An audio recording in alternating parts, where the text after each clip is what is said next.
তাই চলুন, এতক্ষণ আমরা নবদ্বীপ লীলা ছিলাম, এবার আমরা শ্রী শ্রী রাসলীলার কথা শুনবো।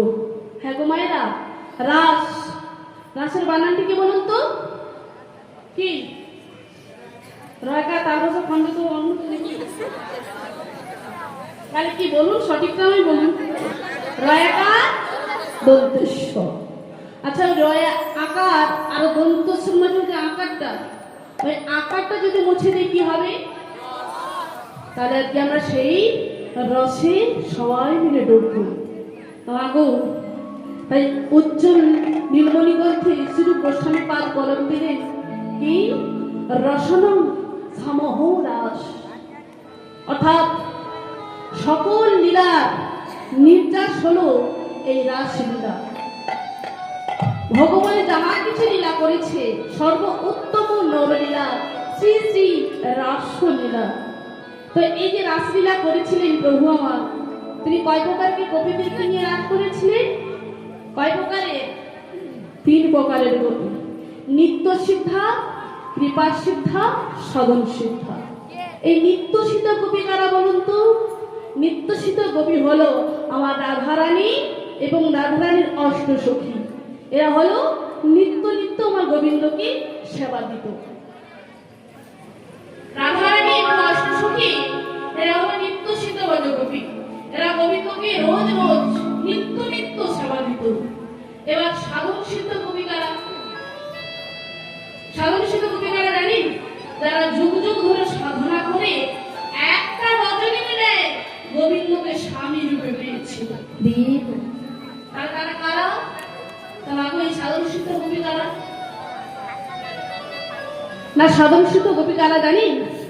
একবার প্রজাপতি ব্রহ্মা মা পার্বতীর যখন বিবাহ দিতে যায়, তা মা পার্বতীর ওই রূপে দেখে তাই ব্রহ্মাদেবের প্রাণের উদ্ভূতি হয়, কামশক্তি জেগে ওঠে। তাই যেই না কামশক্তি জেগে উঠেছে, তাই নিজের লজ্জা চরিতার্থ করার জন্য তিনি কি করেছে, যমুনার পারে নিজের বীর্যটাকে খনন করে এই পায়ের বৃদ্ধ আঙুলে ঘষেছে। কিন্তু বাবা ব্রহ্মাদেব ভাবলে আমার এই কাজটা কেউ জানতে পারবে না, কিন্তু কেউ না জানলে একজন তো জানতে পারবে। তিনি কে? শ্রীহরি নারায়ণ। শ্রীহরি নারায়ণ এসে বললেন, ব্রহ্মাদেব তোমার এই বীর্য থেকে 7,000 ঋষি জন্ম নেবে। কত হাজার? 7,000। যখনই 7,000 ঋষি জন্ম নেবে বলেছে, ব্রহ্মাদেব হাত জোড় করে বলছে, প্রভু এদের পিতা তো আমি, তাহলে এরা কিভাবে উদ্ধার হবে? বলে শোনো, এই 7,000 ঋষিরা উদ্ধার হবে কবে জানো? আগত ত্রেতা যুগে যখন আমি রামচন্দ্র হয়ে যাব, আর রামচন্দ্র হয়ে যখন যাব, আমি আমার সীতাকে হারিয়ে ওই বনে বনে হাসিটা করে যখন আমি কেঁদে বেড়াবো, আর তোমার এই ঋষিরা তারা সবাই সাধনা করবে, আর তাদের সাধনায় আমি সন্তুষ্ট হয়ে তাদেরকে আমি বর দান করব, তারা উদ্ধার হয়ে যাবে। তাই মাগো এলো ত্রেতা যুগ, আর ত্রেতা যুগে শ্রীরামচন্দ্র আমার মা সীতাকে হারিয়ে হাসিতা করে পাগলের ন্যায় বনে বনে ঘুরে বেড়াচ্ছে। হাসিতা করে বনে বনে ঘুরে বেড়াচ্ছে। আর ওই যে 7,000 ঋষিরা তারা তপস্যা করেছিল, তারা মনে মনে চিন্তা করলো, আহারে যিনি ভগবান তিনি একটা নারীর জন্য এমন করে পাগলের মতো মনে মনে ঘুরে বেড়াচ্ছে, না জানি আমার প্রভু বোধহয় নারীকে সব থেকে বেশি ভালোবাসে। তাই আমরাও যদি ভগবানের কাছে বর পেতে হয়, তবে আমরা এই বর চাইবো যেন আমরা নারী জন্ম পাই, আর নারী জন্ম পেয়ে আমরা ভগবানকে স্বামী রূপে পাবো। তাই তারা ভগবানকে স্বামী রূপে পাবে বলে তারা কঠিন তপস্যা করছে। কিভাবে না, অগ্নি প্রজ্বলিত করে, ওই অগ্নি প্রজ্বলিতের ভিতরে 7,000 ঋষিরা তারা সবাই তপস্যা করছে। আর তাদের তপস্যাতে ভগবান শ্রী রামচন্দ্র সন্তুষ্ট হয়ে সেই 7,000 ঋষির কাছে এসে বলতে, হে ঋষিগণ বলো, তোমাদের এই তপস্যাতে আমি সন্তুষ্ট হয়েছি, বলো তোমরা আমার কাছে কি বর নেবে, কি বর নেবে বলো আমায়। সঙ্গে সঙ্গে 7,000 ঋষিগণ হাত জোড়ে করে বললেন, প্রভু গো, আশীর্বাদ দেবে প্রভু, তবে এই আশীর্বাদ দাও আমরা যেন নারী হতে পারি। সঙ্গে সঙ্গে রামচন্দ্র বললেন, ছি ছি ছি ছি ছি, এই কি বললে তোমরা? তোমরা এত সুন্দর সাধনার জীবন পেয়েছো, তোমরা ভজনার জীবন পেয়েছো, তবে এই ভজনার জীবনটাকে ছেড়ে দিয়ে সামান্য একটা নারী জন্য কেন চাইছো? বলে, প্রভু গো, আমরা যেন নারী হতে পারি, আর নারী হয়ে তোমায় যেন আমরা স্বামী রূপে লাভ করতে পারি। হরি বল।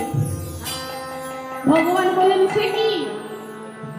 এটা কি করে বলতে পারলে তোমরা? শোনো, একটা পুরুষ একটা রমণীর মন জয় করতে পারে না, একটা পুরুষ একটা রমণীর মন জয় করতে পারে না। আর তোমরা এখানে 7,000 ঋষি আছো, তোমাদের মনোবাঞ্ছা আমি কি করে পূর্ণ করব? বলে, প্রভু বেশি দিনের নয়, একটা রজনীর জন্য তোমায় যেন আমরা স্বামী রূপে পেতে পারি, আর স্বামী রূপে পেয়ে তোমায় যেন আমরা সেবা করতে পারি। বলে, না না, এই হবে না, এইভাবে তোমরা আমার কাছে আশীর্বাদ জানো। বলে, প্রভু তুমি আশীর্বাদ দেবে না, তবে তুমি শুনে রাখো প্রভু, তুমি যদি এই আশীর্বাদ আমাদের না দাও, তবে ওই অগ্নিতে আমরা আমাদের জীবনটাকে বিসর্জন দিয়ে দেব। আমরা বিসর্জন দিয়ে দেব। বলে, বেশ, আমি তোমাদের আশীর্বাদ দিলাম। এই ত্রেতা যুগে নয়, আগত দাপর যুগে আমি যেন শ্রীকৃষ্ণ হয়ে, আর তোমরা যাবে ব্রজঙ্গনা হয়ে, আর আমি তোমাদের ওই দাপর যুগে তোমাদের মনোবাঞ্ছনা পূর্ণ করব। তখন ব্রজগোপীরা বলল, তবে প্রভু গো, সেই দিনটা কবে? বলে, সেই দিনটা কবে জানো? তবে বলছি শোনো, শরতে কালে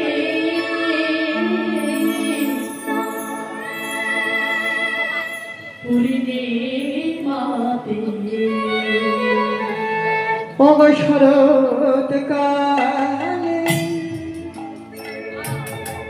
পূর্ণিমাতে, শরৎ কালে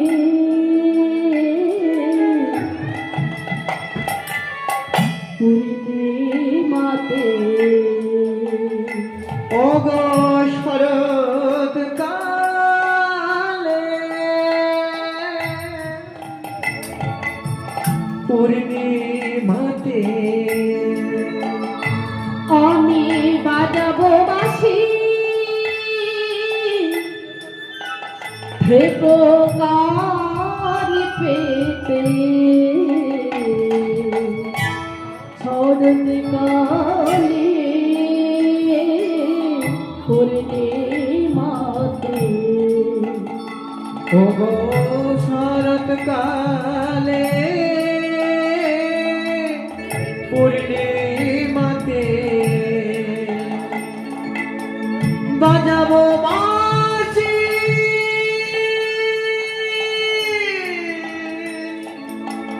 থেকো কার পেতে, শরৎ কালে পূর্ণিমাতে। তাই তারা এইভাবে ভগবানকে সাধনা করে তারা গোবিন্দকে একটা রজনীর ন্যায় তারা স্বামী রূপে পেয়েছিল। তা মাগো, এবার আসুন, এবারে জানবো কৃপা সীতা ব্রজগোপী তারা কিভাবে কৃপা করে গোবিন্দকে স্বামী রূপে পেয়েছিল। এই যে কৃপা সীতা ব্রজগোপী যারা, তারা হলো বৃন্দাবনের ব্রজগোপীরা।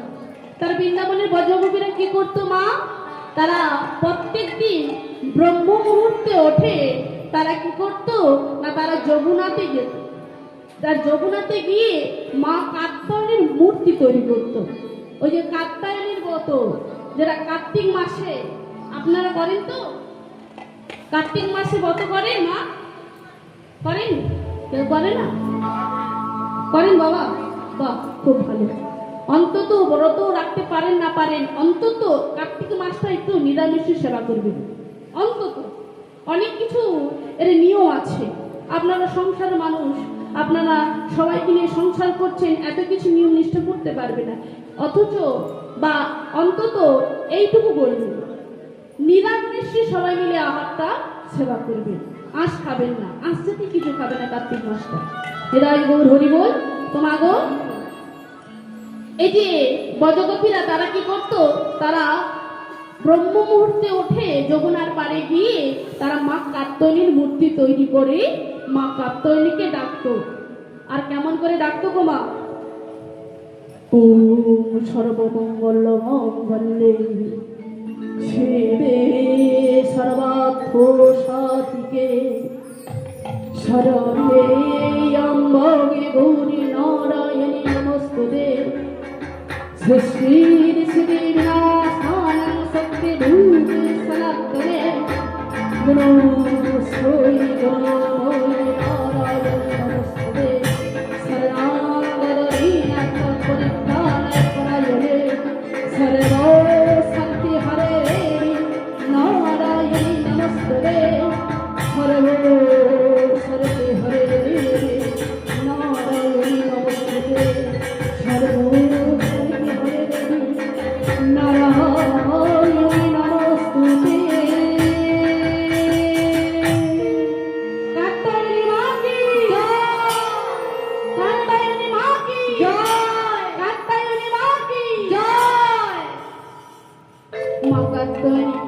এমন তারা ডেকেছে, মা কাত্যায়নী এসেছে, মা মায়া মায়া দুর্গা এসেছে।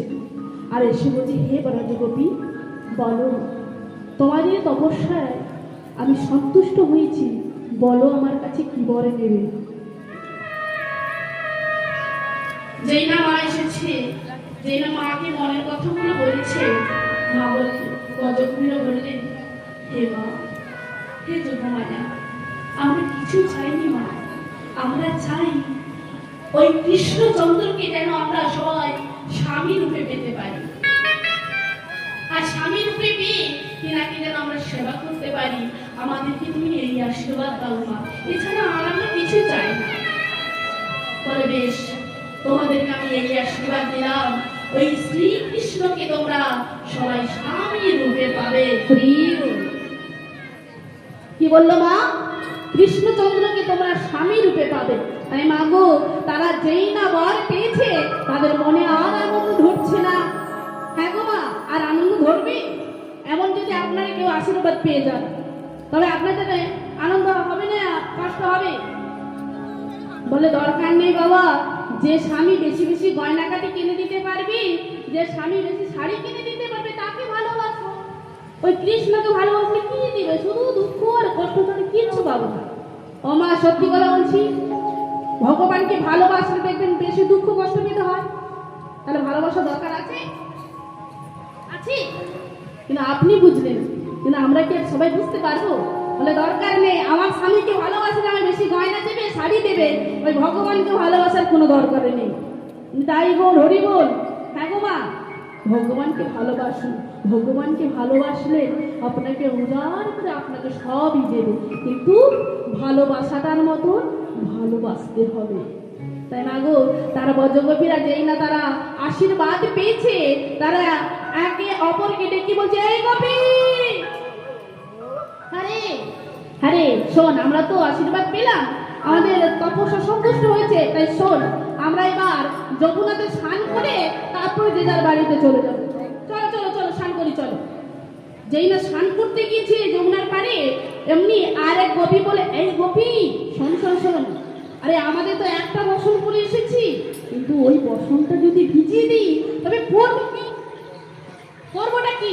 তাই শোন, আমি বলছি শোন, এই তুইও গোপী আর আমিও গোপী, তবে এক কাজ করি রে, তোর বসন আর আমার বসনগুলো ডাঙাতে খোলে আমরা সবাই একেবারে যমুনাতে গিয়ে জলকিটি করি। দেখুন, খুলে দিচ্ছিস না রে, চল কোন, এই বলে কি বলেছে মা, তারা বসনগুলো সব ডাঙাতে খোলে, তারা এবার যমুনাতে জলকেলি করছে। কেমন করে গো? ও রাধে, ও রাধে, হরি বল, হরি।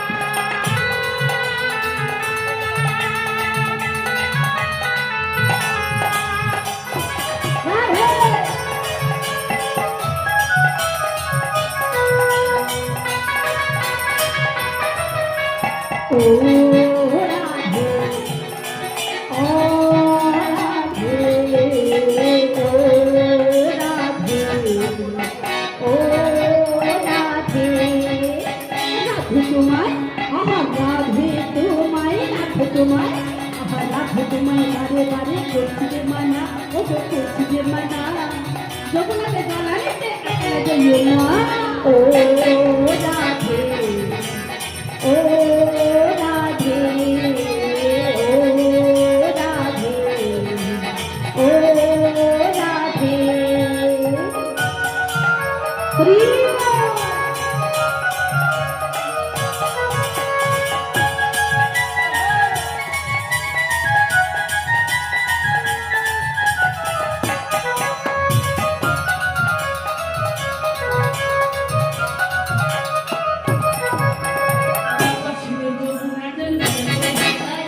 চারপাশে যমুনা জল উজান বইয়া যায়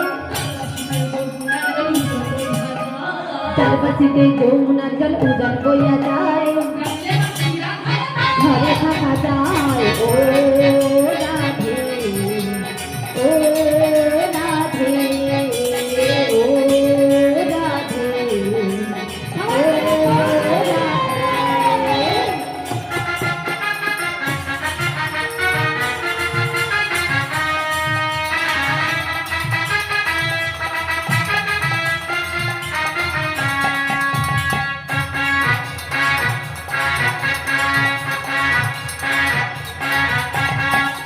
ভালোবেসে তোমার হলো যে বদনাম কৃষ্ণ ভালোবেসে তোমার হলো যে বদনাম কৃষ্ণ ভালোবেসে তোমার হলো যে বদনাম কৃষ্ণ ভালোবেসে তোমার হলো যে বদনাম তাই তো নগরবাসী নয় তোমার গুণগান ও রাধে ও রাধে ও রাধে ও রাধে ও রাধে ও রাধে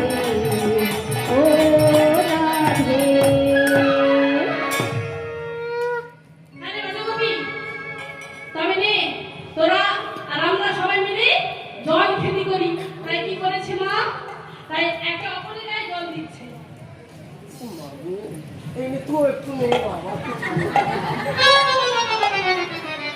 এর গায়ে জল দিচ্ছে যেন বড় ওমা একে অপরের জলখিলি করছে এমন সময় কৃষ্ণচন্দ্র ভাবছে আজকে বজগোপীরা যে মা কার্তনীর কাছ থেকে আশীর্বাদ দিয়েছে আমার স্বামী রূপে পাবে বলে তাই এরা কতটা আমায় ষোলো আনা দিতে পেরেছে আজকে আমায় একটু পরীক্ষা করে নিতে হবে তাই কি করলো মা তাই কৃষ্ণচন্দ্র প্রমোদদেবকে আহ্বান করে কি করেছে ওই যে বজগোপীর যত বসনগুলো ওই বসনগুলো একেবারে কদম্ব বৃক্ষে তুলে দিয়েছে আর কদম্ব বৃক্ষে তুলে দিয়ে আর ভগবান মনির আনন্দে বাঁশি বাজাচ্ছে আর এদিকে হলো কি এক গোপী স্নান করতে করতে জলে খেলি করতে করতে ডাক দিতে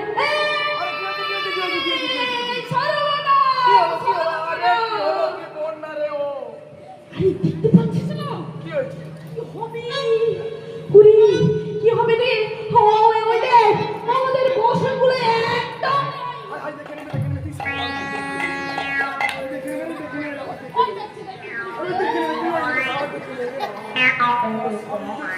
আরে কি হবে আমাদের একদিন রজনীগন্ধা করেছে আর একদিন এই মধ্যে কবি চাপারে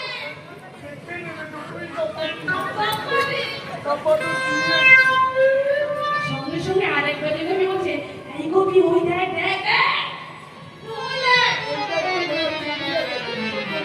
ওই কিরকম করে দেখছে রে করে শোন কে হাসছে ভাবছেন আপনাদেরকে বলেছি না আপনারা দাদা দেখুন কোনো ক্ষতি নাই কে দেখছে কদম গাছের উপর থেকে কে আনু হারাম আনু হারাম দাদা নিতাই গৌর হরি বল কেউ এই কথা বলবেন না এই গানটা যিনি বানিয়েছেন তিনার মাথার মধ্যে ডিস্টার্ব ছিল কানুকে হারাম দাদা বলা হয়েছে হ্যাঁ ছি ছি ছি ছি ভগবানকে হারাম দাদা বলতে নেই মা আমাদের পাপটা হচ্ছে ভগবান তিনি সবাইকে সৃষ্টি করেছেন তাকে আমরা গালাগালি করছি আমাদের বিবেক বুদ্ধি কিছুই একবার কৃষ্ণচন্দ্র কদম্ব বৃক্ষ থেকে দেখছে, তাই কি করছে গজগোপীরা বলে, এই গোপী ওই দেখ আমাদের চরের শিরোমণি কেমন করে বাঁশি বাজাচ্ছে, আর দেখ আর আমাদের সব বসনগুলো চুরি করেছে। একাতে লজ্জা নিবারণ করে বলছে, এই যে চলে শিরোমণি, ছি ছি ছি ছি ছি ছি ছি, তোমার লজ্জা করে না? আবার এইভাবে আমাদেরকে জানাচ্ছ? ছি ছি ছি। হ্যাঁ গো, তুমি প্রত্যেকের বাড়িতে মণিবাথন চুরি করে তোমার স্বাদ নিতে না, এখন এসেছো আমাদের বসন চুরি করতে। এই যে কৃষ্ণ, এই যে ভালোই ভালো বলছি, তুমি আমাদের বসনগুলো ফিরিয়ে দাও, দাও ফিরিয়ে। এই মতো কপি ফিরে দিচ্ছে না তো, দেখতে একবার বলেই দেখ না। সঙ্গে সঙ্গে কৃষ্ণচন্দ্র বললেন, হ্যাঁ গো মধু কপি, তোমরা এখনই মা কার্তিকের কাছ থেকে আশীর্বাদ পেলে তোমরা আমায় স্বামী রূপে পাবে বলে। হ্যাঁ গো, তাই তোমাদের সম্পূর্ণ 16 আনাটা আগে আমায় দাও। হ্যাঁ গো মধু কপি, স্বামী আমি যদি তোমাদের স্বামী হই, তবে একটা তার স্ত্রীর কাছে কি তার স্বামীর কাছে কি লজ্জা নিবারণ থাকে? আমরা যে নারী, আমরা তো আমাদের স্বামী আছে, আমাদের লজ্জা কি আমাদের স্বামীর কাছে আছে? লজ্জা নাই। তাই তোমাদের সম্পূর্ণ 16 আনাটা আমায় দাও, তারপর তোমাদের মনোবাঞ্ছা আমি পূর্ণ করবো। হরি হরি বল হরি বল, আগে সম্পূর্ণ 16 আনাটা দাও। যেই না বলেছে বজ্রগোপীরা সবই কিছু ছেড়ে দু হাত তুলে বলছে, হে কৃষ্ণচন্দ্র, দাও আমাদের বসন ফেরালে, দাও তুমি আমাদের মনোবাঞ্ছা পূর্ণ করে। রজনী বিধায় দায়, তুমি আমাদের মনোবাঞ্ছা পূর্ণ করো প্রভু, তুমি আমাদের মনোবাঞ্ছা পূর্ণ করো। তাই মাগো, এরা হলো কৃপা সিদ্ধা বজ্রগোপী, এরা কৃপা করে একটা রজনীতে গোবিন্দকে স্বামী রূপে পেয়েছিল। তাই মাগো, তাই আজকে আমার ভগবান শ্রীকৃষ্ণচন্দ্র সারাদিন গোধন চড়িয়েছে, আর গোধন চড়ানোর পর যেই না বাড়ি ফিরে এসেছে, মা ডাকলে, এই গোপাল, এই গোপাল, এই গোপাল, কি অবস্থা করেছিস বাবা? এই গোটা গা হাতে এমন করে ধুলো মেখেছিস, রোজ রোজ তোকে এইভাবে আমাকে পরিষ্কার করতে হয়। ওরে ভক্ত ছড়া রে। আরে বাবা, তুই অনেক কষ্ট করেছিস, চল চল। এই বলে কি করেছে মা, যশোদা গোপালকে ভালো করে হাত পা ধুই ক্ষীরসর নবনীর সেবা দিলেন। সেবা দেওয়ার পর এবার গোপালকে কোলে নয়ে গোপালকে এবার সুন্দর করে ঘুম পাড়াচ্ছে। কেমন করে গো, যশোদা কা নন্দলালা আজ গয়ো ঝলা রে, मेरे लाल के तो छड़ा जब धुन मिला,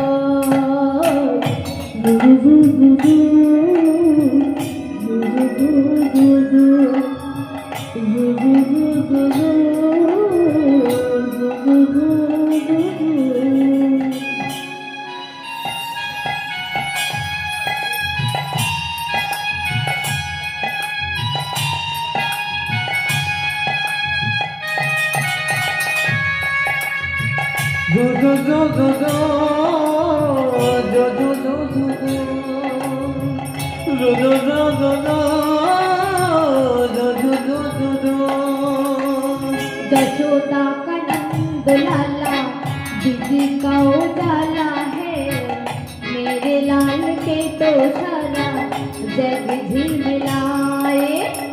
जो जो जो जो जो जो जो जो जो जो जो जो जो जो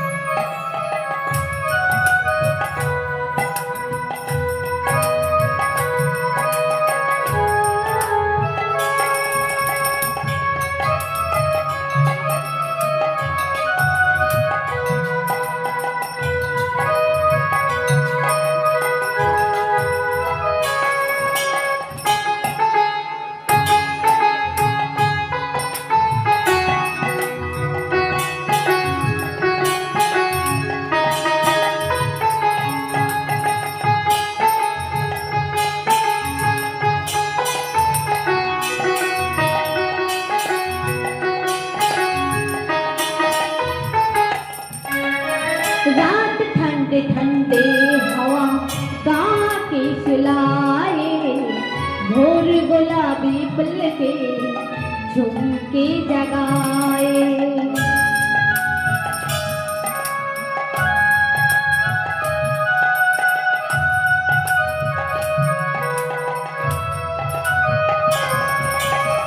रात ठंडे ठंडे हवा गा के सुलाए, भोर गुलाबी फूल के सुन के जगाए।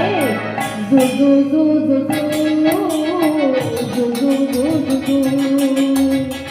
जू जू जू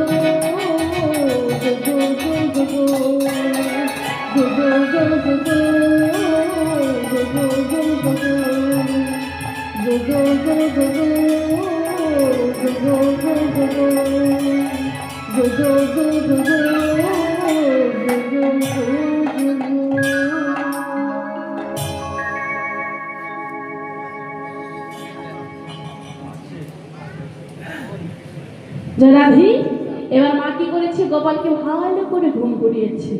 এবার ঘুম করানোর পর মা কি করেছে, চলে গিয়েছে। আজকে আমার গোবিন্দ মনে আনন্দ ঘুমোচ্ছে।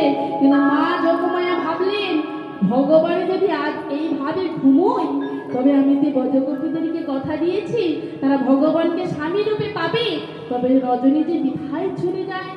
তাই কি করেছে মা যোগমায়া, মায়ার প্রভাবে ভগবান যে ঘুমিয়েছিল তাই জানালাটা খুলে দিয়েছে। আরে যেই না খুলে দিয়েছে মা, আজকে চন্দ্রের ছটা, চন্দ্রের আলো আজ গোবিন্দের বদনের উপরে পড়েছে। আর যেই না গোবিন্দের বদনে পড়েছে, আজ গোবিন্দের ঘুম ভেঙে গেল। আর ঘুম যেই না ভেঙে গেল, কি করেছে, শয্যা ত্যাগ করে তিনি একেবারে চিলেকোঠাতে চলে গেলেন, চন্দ্র শালিকার উপরে চলে গেলেন। তাই গিয়ে দেখছেন কি, একেবারে আকাশ ভরা চাঁদ উঠেছে, অলির গুঞ্জন, কোকিলের গুঞ্জন। ভগবান বলে, বাহ বাহ, খুব সুন্দর রাত্রি, ভগবানের প্রিয় রাত্রি, ভগবানের প্রিয় রাত্রি। তাই যেই না ভগবানের প্রিয় রাত্রি, তাই ভগবান খেলা করার জন্য তিনি কি করেছেন, নিজে সাজলেন। আর নিজে সেজে তিনি কি করেছেন না, ওই যে বনের পথ দিয়ে চলে যাচ্ছে, বনের পথ দিয়ে চলে যাচ্ছে। আজকে বৈষ্ণব পদকর্তা, আজকে ওই বনের শোভাটা কেমন, আজকে বলছে কি গো, শরদ চন্দ্র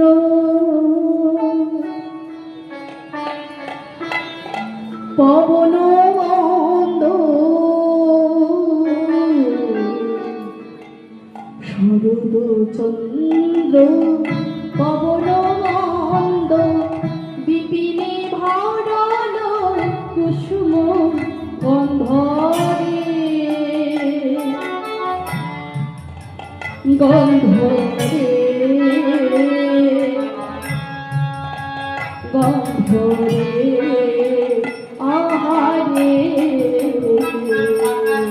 শারদ চন্দ্র পবন মন্দ, শারদ চন্দ্র পবন মন্দ, বিপিনে ভরল কুসুম গন্ধরে, গন্ধরে গন্ধরে আহারে।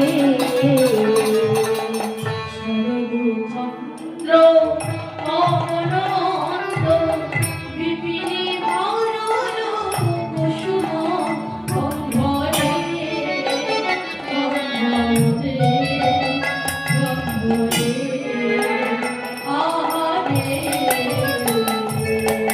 শারদ চন্দ্র পবন মন্দ, শারদ চন্দ্র পবন মন্দ, বিপিনে ভরল কুসুম গন্ধরে, গন্ধরে গন্ধরে আহারে। পবন বহে ধীরে ধীরে, মলয় পবন বহে ধীরে ধীরে, মলয় পবন বহে ধীরে ধীরে, পবন বহে ধীরে ধীরে, কৃষ্ণ অঙ্গ ঘিরে